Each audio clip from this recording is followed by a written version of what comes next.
Susan Austin, amazing team member, is going to tell you how to get sellers to hold off on accepting other offers.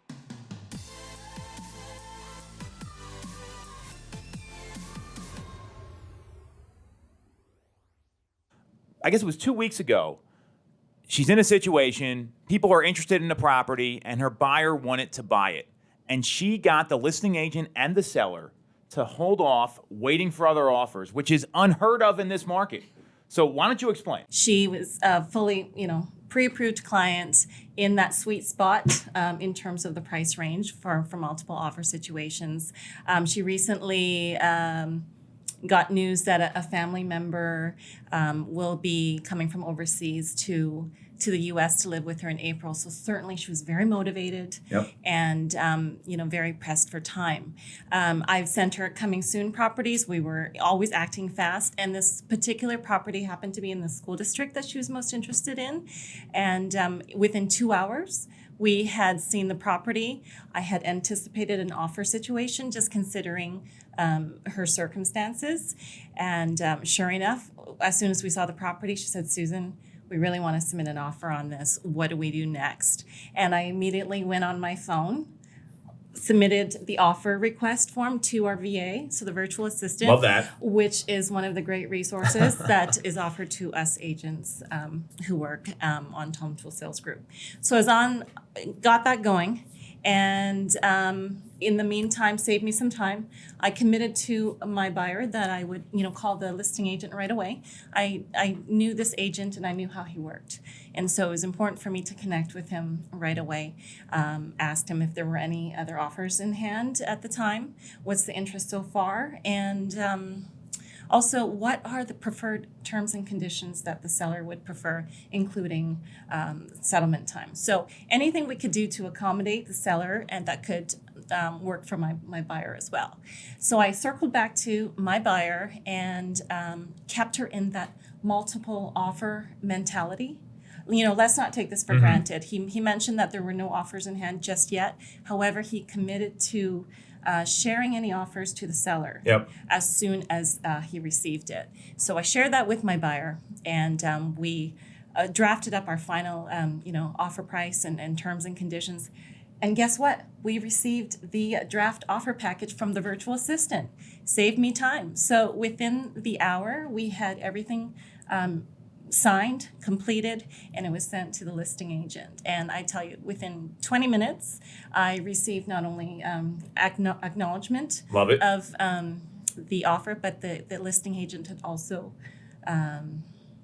reviewed it and said it was a strong offer, and he was going to recommend that his seller accept that offer that evening and cancel all of the other showings. Love it. So he did mention there was some verbal interest, but within 2 hours, we had an executed contract.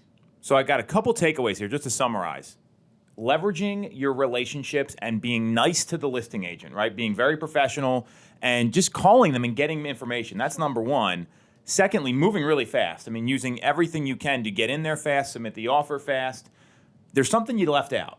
How strong did your client go in? Did they mess around trying to negotiate, or did they go in with their best shot? They went with their best shot. Like I said, keep that multiple offer mentality. Let's assume that those buyers are also writing the offers at that time. Yep. She's a very analytical buyer and very data driven. And I had given her comps. I had also put together 3 different versions of the estimated closing costs. Smart. Making proactive decision with the data that we had. And she was also someone who appreciated the neighborhood reports. So there was a trust factor there. Yep. I have to preface that, getting your buyers into the mentality of acting fast takes time. So she went through the buyer's consult with me. Like I said, I sent her regular neighborhood reports. There were some listings that I said, this is not for you. So there's a trust factor there that takes time. But when she was ready, and she was very ready, we got this done in 3 hours. That's pretty fast. So I love that, because for all the consumers that are watching, or even agents that are watching, this market is not the time to mess around. Sometimes you only get one chance. And it sounds like you had that conversation with her up front. You showed her how the process worked before you got in the situation, so you're not scrambling at the last minute. And she took your advice, which is credit to the buyer because the buyer got the house. Not every person's going to do that. So I'm hearing call the listing agent, be ready to go, understand the process, educate your clients. Know your numbers. Know your numbers. Give them all the information so they can make a well-informed decision.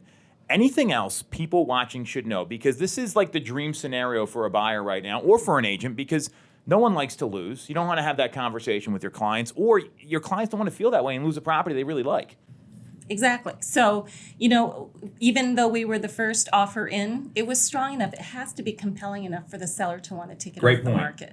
market. She had, I think it was success for her, just knowing it's a multiple offer situation in most cases, and she is just over the moon that she didn't have to be in that situation and she can focus on her family member coming to the U.S. Well, and that's what we're here to do. We're here to help people, and that's a big deal. You got a family member coming to the country. That's a huge thing. I've never gone through that. I'd imagine it's, there's a lot of emotions involved. And what you did is you made it easier for the family member to move in here because he or she had a place to move to. And you said something there that I want to hit on again. Keeping the mindset that you're in a multiple offer situation because that's the state of the market. Even though there weren't any in hand yet, had you not done that, I don't know that your client gets this house. Sure. The seller could have held off. Yeah, exactly. Understanding that there was some verbal interest. But no, we got the showings canceled and the other buyers didn't have that opportunity. So it's a win for my seller or my buyer. Well, huge win, right? So this is how you do it. So if you want to connect with Susan, we're going to put her information up here on the video. All the consumers watching, all the agents watching, take notes, rewind this 2 or 3 times because that is by the book and that's how you win in today's market. Way to kick ass, Susan.